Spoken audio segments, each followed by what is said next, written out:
परमेश्वर का धन्यवाद करते हैं। असेंबली ऑफ बिलीवर चर्च बादली में आप सबका स्वागत है और हम विश्वास करते हैं कि परमेश्वर हर हफ्ते आपको बरकत दे रहा है खुदा के कलाम के वसीले से। और आज भी एक अच्छी बात मैं आपके लिए लेकर आया हूं ताकि मैं और आप उस अच्छी बात को सीख के परमेश्वर में और मजबूत हो सके। और आज का टॉपिक है प्रभु में सदा आनंदित रहो। हालेलुया। प्रभु में सदा आनंदित रहो। मैं और आप आनंदित नहीं रह पाते हैं, इसीलिए परमेश्वर चाहता है मैं और आप क्या रहें? आनंदित रहें। खुश रहना परमेश्वर चाहता है कि हम खुश रह सकें, हम आनंदित रह सकें। हमें लगता है कि आनंद तभी होता है जब एक बड़ा जश्न होता है। हालेलुया। जैसे विश्वासी लोग कई बार सिर्फ कब खुश होते हैं? जब क्रिसमस आता है। क्रिसमस आ गया तो तैयारियां स्टार्ट हो गई, अब केक बनेगा, नए कपड़े आएंगे। आज मेरा क्रिसमस का मैसेज नहीं है, लेकिन मैं आपको बता रहा हूं कि प्रभु में सदा आनंदित रहने के लिए प्रेरित पौलुस ने एक वर्स लिखी है जो आप निकाल के मेरे साथ पढ़ सकते हैं। फिलिपियों उसका चौथा अध्याय, फिलिपियों की पत्री उसका चौथा अध्याय, उसका चौथा पद, बड़ी फेमस पद है ये। बहुत से खादिमों से आपने सुना होगा, बहुत से लोगों से आपने सुना होगा। आज के दिन में मैं थोड़ी देर इस पे चर्चा करना चाहता हूं, आपसे थोड़ी देर बात करना चाहता हूं कि हमारे लिए खुश रहना या आनंद करना कितनी जरूरत है हमारे को इस खुशी की, आनंद की। कई बार हमें लगता है कि जब सैलरी बढ़ जाएगी तभी हम,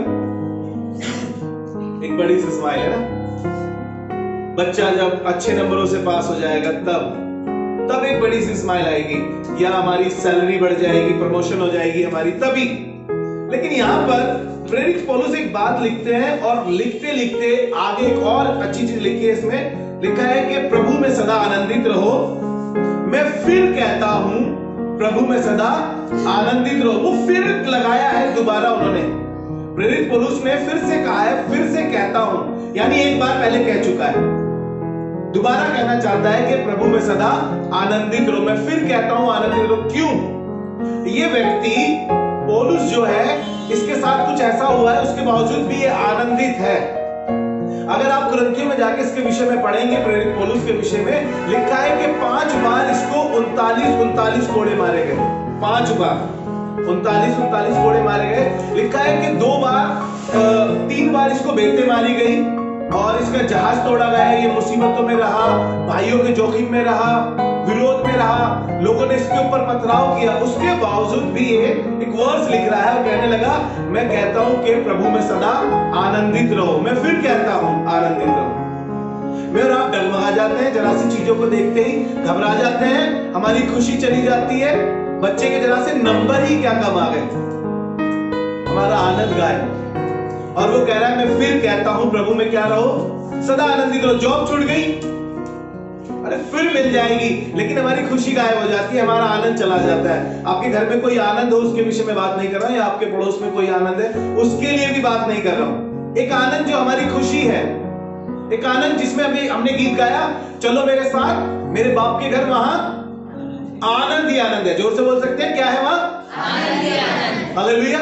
ये गीत इसलिए गाया है कि हम आनंदित रह सके। हमारे बाप के घर में क्या है? आनंद है। लिखा है ना कि प्रभु की हुजूरी में क्या है? जोर से बोलिए कोई। प्रभु की हुजूरी में आनंद की भरपूरी। अभी भी अपने चेहरे देखिए, क्या खुशी से हैं आपके चेहरे? कितनी मरीली आवाज में आप लोगों ने बोला है प्रभु की हुजूरी में हालेलुया। जब हम आनंद कर रहे हैं तो आनंद दिखना भी चाहिए चेहरे से। भैया क्या हो गया? आनंद का गीत तो गा रहे हो, खुशी के गीत तो गा रहे हो, लेकिन चेहरे पे खुशी दिखाई नहीं दे रही है। जो खुश होता है उसकी पूरी बत्ती सी दिखाई दे जाती है, आपको मालूम है? जब वो खुश होता है, जैसे देखो लक्की भाई की दिखाई दे रही है। तो कई बार हम क्या नहीं हो पाते, खुश नहीं हो पाते। प्रेरित पौलुस उसके बावजूद भी क्या कह रहा है? जब, और आपको पता है वो जो 5 बार कोड़े लगे हैं उसको, पौलुस को, वो एक कोड़ा ऐसा लगता था लोहे का बना हुआ कि मांस और लहू दोनों एक साथ, मांस और लहू दोनों एक साथ। और कह रहा है कि मैं अपने भाइयों के ही जोखिम में रहा हूं, भाइयों ने मेरे साथ ऐसा व्यवहार किया, उसके बावजूद भी कह रहा है कि मैं क्या हूं? प्रभु में आनंदित हूं। ऐसी को अगर आप पढ़े, उसने फिर से लिखा, पहला थिस्सलुनीकी उसका 5 बाब उसकी 16 पद में सिर्फ इतना, सदा आनंदित रहो, सदा आनंदित रहो। परमेश्वर चाहता है कि मैं और आप आनंद से भर जाएं, खुशी से भर जाएं। मेरे और आपके चेहरे पे खुशी दिखाई दे। मैं और आप पता नहीं क्यों खुश नहीं रह पाते। किसी ने कुछ कह दिया, हमारा मुंह सड़ा सा मुंह बन जाता है हमारा, है ना। भैया ने हमें ही कहा है, हमें ही कहा है और किसी को नहीं कहा। हमारा ही बस नाम ही तो नहीं लिया, इशारा भी हमारी तरफ ही कर रहे थे, पर किसी की तरफ इशारा नहीं कर रहा हूं। लेकिन आपको बताने की कोशिश ये कर रहा हूं कि परमेश्वर चाहता है मैं और आप कैसे रहे, खुश रहे, आनंदित रहे। लेकिन पता है लोग कब आनंदित रहते हैं? जैसे मैंने अभी बताया, जब प्रमोशन हो जाता है, जब बच्चा फर्स्ट डिवीजन से पास हो जाएगा, तब जब हस्बैंड का बिजनेस चलने लगेगा, तब। लेकिन यहां पर प्रभु कह रहा है कि सदा प्रभु में क्या रहो, आनंदित रहो। सदा आनंदित रहने के लिए हमें, चाहे बिजनेस हमारा फ्लॉप हो गया, कोई दिक्कत नहीं है, परमेश्वर फिर से कर देगा उसको। लेकिन आपकी खुशी कहां चलेगी, आपका आनंद कहां चला गया वो? अरे बच्चे के कम नंबर आए हैं, अगली बार अच्छे नंबर आ जाएंगे, क्यों अपनी खुशी को खराब करते हो? लोग, मैं एक व्यक्ति से आपको मिलाऊंगा। इस व्यक्ति ने प्रभु यीशु मसीह के पास आकर पूछा कि अनंत जीवन पाने के लिए मैं क्या करूं?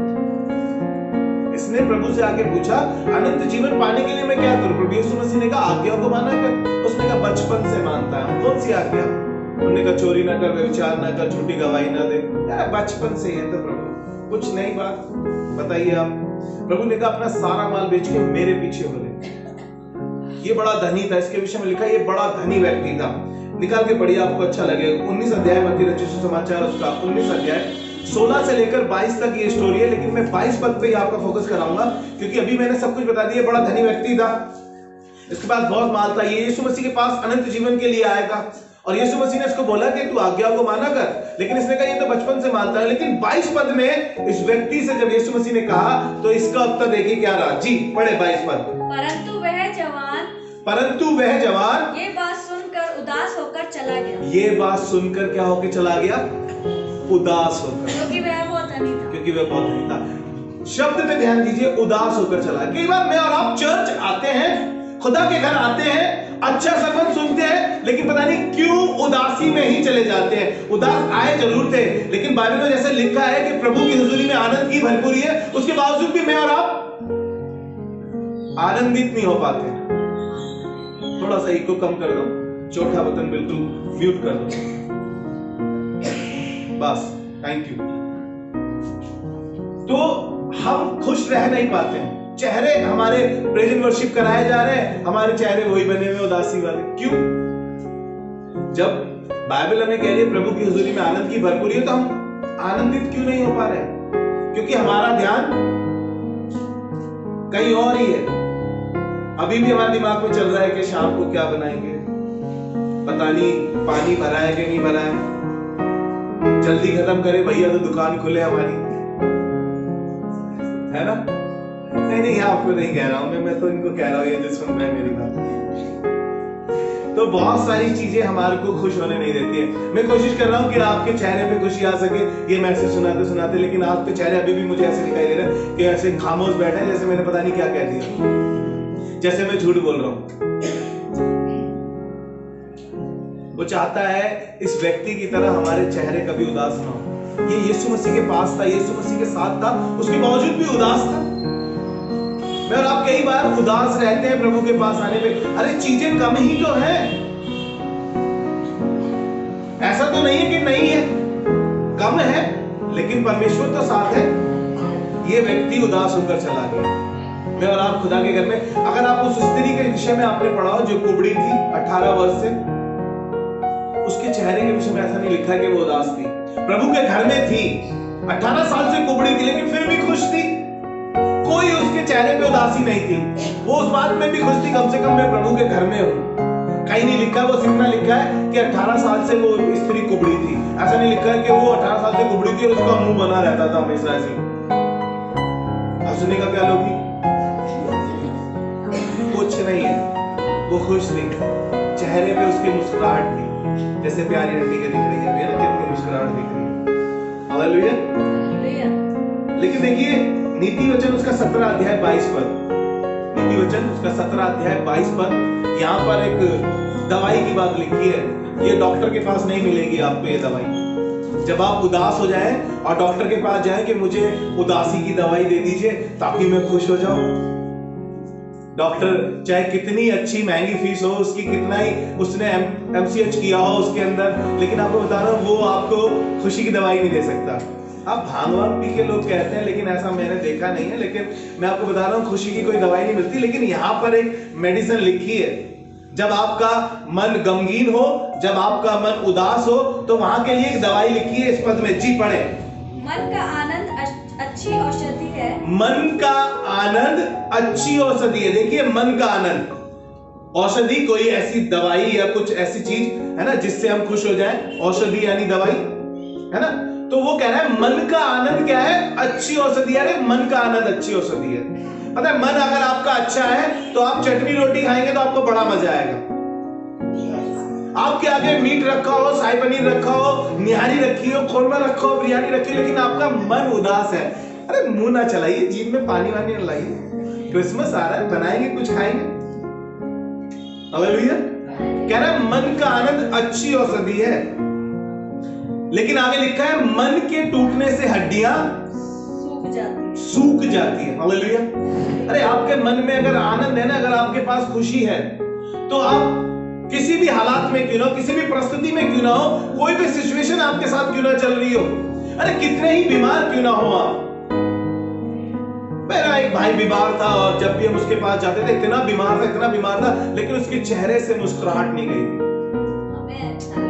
आप लोग जानते हैं ना, चेहरे से मुस्कुराहट नहीं रहनी चाहिए। शैतान क्या करता है, आपकी खुशी को छीनना चाहता है किसी भी तरीके से। घर में जरा सी बात क्या हो जाती है, मुंह बन जाते हैं एक दूसरे से हमारे। शैतान यही कोशिश करता है कि इनका आनंद किसी भी तरीके से मैं छीन लूं, इनकी खुशी किसी भी तरीके से मैं छीन लूं। लेकिन परमेश्वर क्या कह रहा है कि मन का आनंद अच्छी औषधि है और मन के टूटने से हड्डियां सूख जाती हैं। ऐसा कारण ना बनाए कि आपको आपकी खुशी, आपने नाम तो रख दिया है ना खुशी, लेकिन चेहरे पे हमेशा उदासी ही दिखाई देती है। नाम तो रख दिया खुश कुमार, खुश राम, खुशी राम, लेकिन भाई साहब उनको देखो तो ऐसा लगता है कि ये उदास राम है, हंसमुख है ना। लेकिन उनसे मिलो तो एकदम खड़ूस से दिखाई देते हैं। लेकिन वो, मैं आपको इसलिए ये वाली बातें बता रहा हूं कि आपके चेहरे, चाहे सिचुएशन कैसी क्यों ना चल रही हो, हालात कैसे ही क्यों ना, परिस्थितियां आपके अगेंस्ट में क्यों ना, लेकिन अगर आप खुश रहेंगे, शैतान कहेगा यार इतना करने के बावजूद भी ये अभी भी खुश है, इतना दुख देने के बाद भी, इतनी बीमारी देने के बाद भी ये अभी भी खुश है। और शैतान कहेगा भैया यहाँ से चलो, हमारी दाल ना गलने वाली, यहाँ पर हम कहीं और ठिकाना ढूंढे अपना। इसलिए विश्वासियों को खुश रहना चाहिए, क्योंकि प्रभु के साथ हमेशा रहते हैं और प्रभु की हुजूरी में क्या है, आनंद की भरपूरी। हालेलुया। परमेश्वर चाहता है मैं और आप खुश रहे, आनंद रहे। एक जगह लेके चलूंगा आपको, हबक्कुक नबी की पुस्तक निकालें, हबक्कुक नबी उसका 3रा अध्याय और उसके 18 पद को पढ़ेंगे।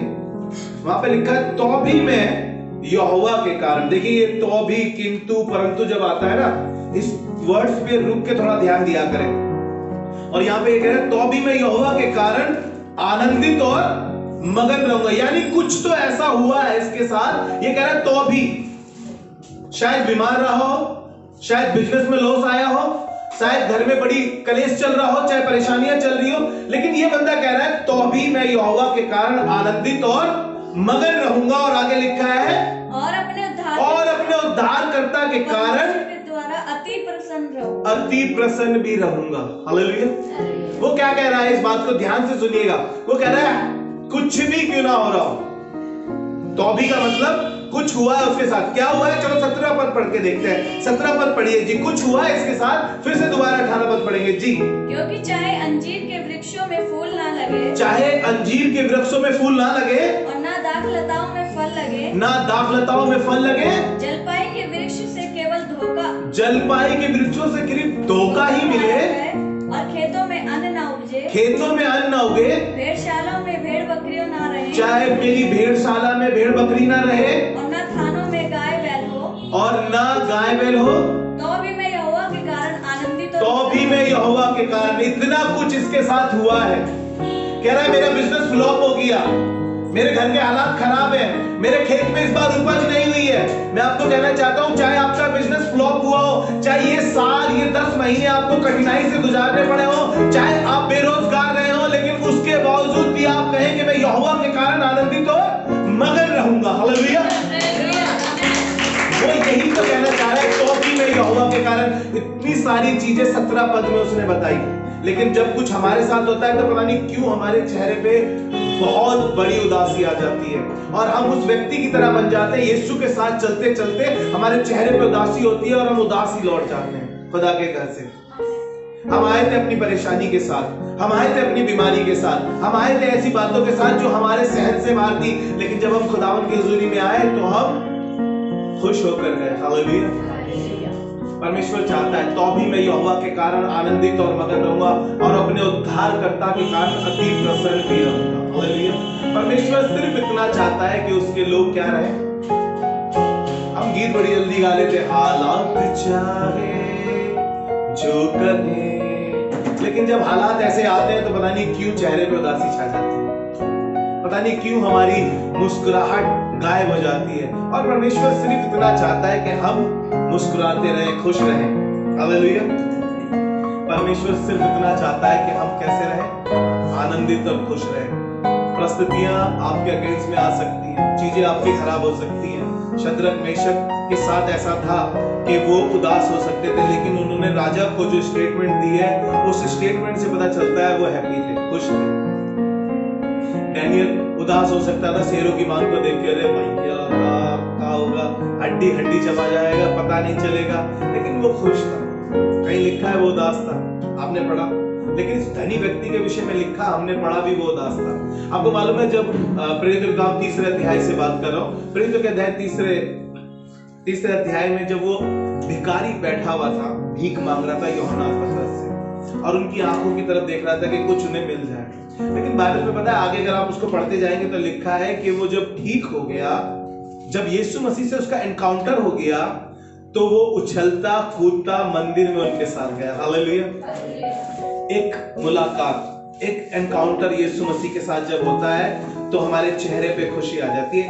ये एनकाउंटर हमारा होना बहुत जरूरी है। जब तक हमारा एनकाउंटर नहीं रहता तो हम जरा सी चीजों को लेके, छोटी छोटी चीजों को लेकर उदास हो जाते हैं, छोटी छोटी बातों को लेकर परेशान हो जाते हैं, और शैतान हमारे पास वो बॉल फेंकता है परेशानी की कट, और हम उस बॉल को कैच करके बैठ जाते हैं ऐसे, और फिर हमारा चेहरा कितने प्रकार का बनता है, और हमारे चेहरे पे चाहे हमारे को लाफ्टर चैनल दिखा दिया जाए, चाहे हमारे सामने कोई कितनी मजाक क्यों ना कर ले, लेकिन हमारा चेहरा तो ऐसे ही रहेगा। क्यों हंसी क्यों नहीं आई? क्योंकि मन का आनंद गया हुआ है, हड्डियां सड़ने लग रही हैं। अब ऐसा रोग लग गया है कि हमारे चेहरे पे मुस्कुराहट आ ही नहीं रही है।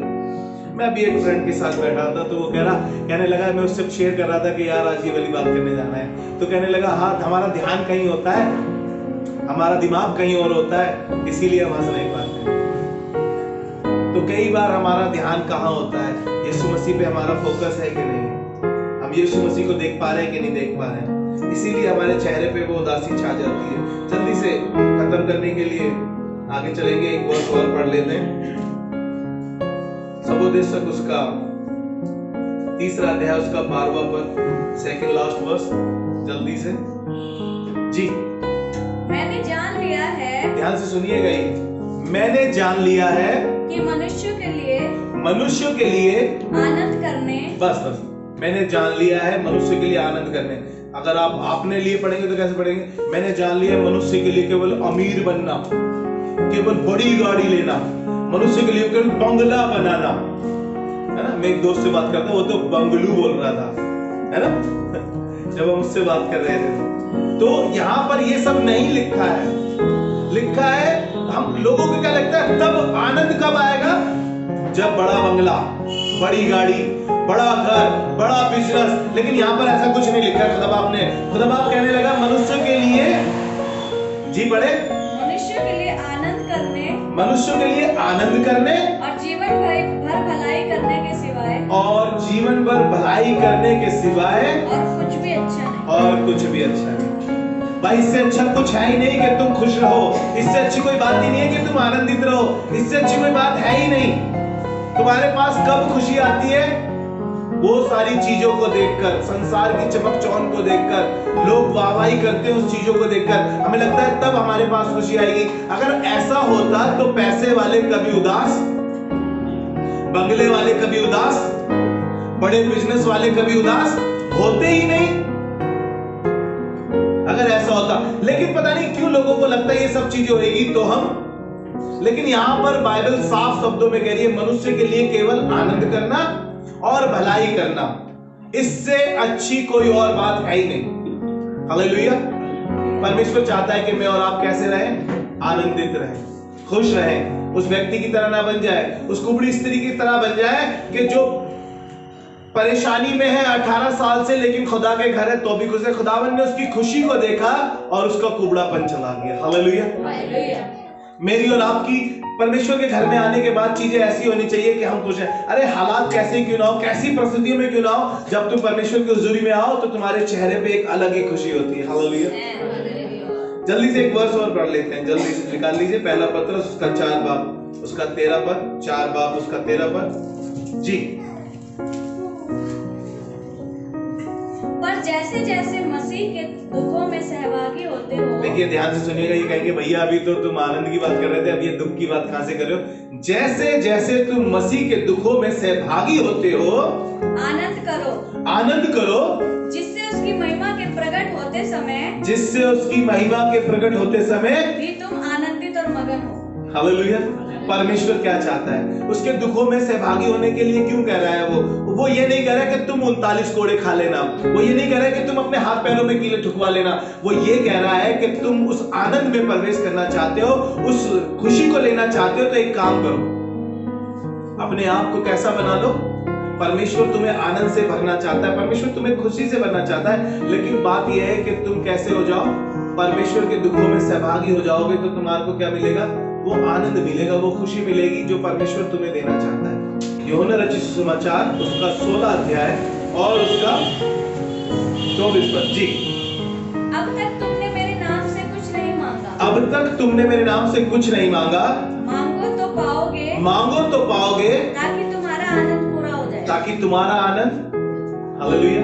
परमेश्वर के नाम से जो चाहते हो, वो कह रहा है कि तुम्हारा आनंद मैं पूरा तो कर दूंगा, लेकिन अब तक तुमने मेरे नाम से नहीं मांगा है। मांगना क्या है? ध्यान से मांगिएगा, अपनी लालसाओं के लिए ना मांगिएगा, अपनी ऐसी चीजों के लिए ना मांगिएगा, लेकिन परमेश्वर की इच्छा के अनुसार मांगिए। तो वो क्या कह रहा है? तुम्हारा आनंद पूरा हो जाएगा, पूरा हो जाएगा। हालेलुया। प्रभु का आनंद मेरा बल है, प्रभु का आनंद मेरा बल है। प्रभु हमें चाहता है कि हम उस आनंद से भर जाए, ताकि जब हम उस आनंद से भर जाएंगे तो मेरे और आपके लिए वो कैसी चीज हो जाएगी? प्रभु कह रहा है कि मैं तुम्हारा आनंद पूरा करूंगा, और परमेश्वर चाहता है कि वो मेरा और आपका आनंद पूरा करे। भजन संहिता उसका 16 अध्याय उसका 8वां पद से पढ़ रहे हम। भजन 16 और उसका 8, 11 तक पढ़ेंगे। मैंने यहोवा को निरंतर अपने सम्मुख रखा है। देखिए कैसे आपके जीवन में आनंद कैसे आएगा? मैंने निरंतर प्रभु यहोवा को अपने सम्मुख रखा है, इसलिए कि वह मेरे दाहिने हाथ रहता है, इसलिए वो मेरे दाहिने हाथ रहता है, मैं कभी न डगमगाऊंगा, मैं कभी न डगमगाऊंगा। ध्यान से सुनिएगा, आगे हमने पढ़ा है कि मैंने प्रभु यहोवा को अपने सम्मुख रखा है। जी पढ़े अब आगे। इसलिए कि वह मेरे दाहिने हाथ रहता है, इसलिए वे मेरे दाहिने हाथ रहता है, मैं कभी न डगमगाऊंगा, मैं कभी न डगमगाऊंगा। इस कारण मेरा हृदय आनंदित। देखिए कैसे आनंदित होंगे आप, ये एक पैटर्न बता रहा है। कह रहा है परमेश्वर को अपने सामने रखिए तो आप कैसे हो जाएंगे? आनंदित हो जाएंगे। कई बार हम चीजों को अपने सामने रखते हैं, गाड़ी, बंगला, चीजें, व्हाटएवर, बहुत सारी चीजें जो आपको लगता है, लेकिन हम प्रभु को आगे नहीं रखते, इसीलिए हमारे पास आनंद चला जाता है और गम हमारे पास दुनिया भर का आ जाता है, शैतान लेकर आ जाता है, वो चीजें दिखाकर हमें गमगीन कर देता है वो। लेकिन यहां पर मुझे और आपको ये लेखक बता रहा है कि प्रभु यहोवा को मैंने अपने सामने रखा है, इसलिए मैं डगमगाऊंगा भी नहीं। मैं और आप चीजों को देख के घबरा जाते हैं, डगमगा जाते हैं, ये इसीलिए कह रहा है यहोवा को अपने सामने रखो, परमेश्वर को अपने सम्मुख रखो। जी आगे। इस कारण मेरा हृदय आनंदित और इसलिए मेरा हृदय आनंदित और मेरी आत्मा मगन हुई। आत्मा भी मगन है। हालेलुया। आत्मा भी खुश है। प्रभु को अपने सम्मुख रखने से आत्मा भी खुश रहती है। कई बार आपने देखा होगा इंसान खुश तो है लेकिन कहते हैं यार बनावटी खुश दिखाई दे रहा है, इसकी हंसी ना जो बनावटी है, इसकी हंसी में ना वो बात नहीं है, ये दिल से नहीं हंस रहा है, इसीलिए आत्मा खुश नहीं है। जब आत्मा खुश होता है ना, जब दाऊद खुश था तो वो कहता ना, जब आत्मा प्रभु का मंडराएगा मैं नाचूं। नाचते हैं तो खुशी से नाचते हैं ना। तो आत्मा जब खुश होती है तो हमारे चेहरे पर, हमारे अंदर से खुशी आती है। जी आगे, मेरा शरीर भी चैन से रहेगा, मेरा शरीर भी चैन से रहेगा। अब बीमारी नहीं आएगी, अब दर्द नहीं आएगा, अब तकलीफ नहीं आएगी। वो कह रहा है चैन से रहेगा। जी, क्योंकि तू मेरे प्राण को अधोलोक में ना छोड़ेगा, तू मेरे प्राण को अधोलोक में ना छोड़ेगा, और ना अपने पवित्र भक्त को सड़ने देगा, ना अपने पवित्र भक्त को सड़ने देगा। तू मुझे जीवन का रास्ता दिखाएगा, तू मुझे जीवन का रास्ता दिखाएगा, तेरे निकट आनंद की भरपूरी, तेरे निकट आनंद की भरपूरी। हालेलुया। परमेश्वर के निकट रहेंगे जितना आप चीजों के निकट रहेंगे तो आपको गम मिलेगा। अगर आप प्रभु के निकट रहेंगे तो आपको आनंद ही आनंद मिलेगा, आपको खुशियां मिलती जाएंगी, चीजें अपने आप आपके साथ ऐड होती जाएगी।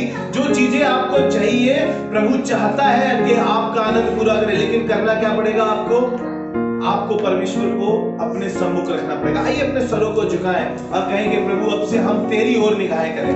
प्रभु हम धन्यवाद करते हैं तमाम बातों के लिए, अच्छे कलाम के लिए प्रभु, और विश्वास करते हैं प्रभु आज लोगों ने बरकत पाई है परमेश्वर पिता, और ईमान रखते हैं इस बात पे प्रभु जब लोग इसे आगे देखेंगे तो वो बरकत को पाएंगे। प्रभु हम पौलुस की तरह हमेशा खुश रह सके परमेश्वर प्रभु।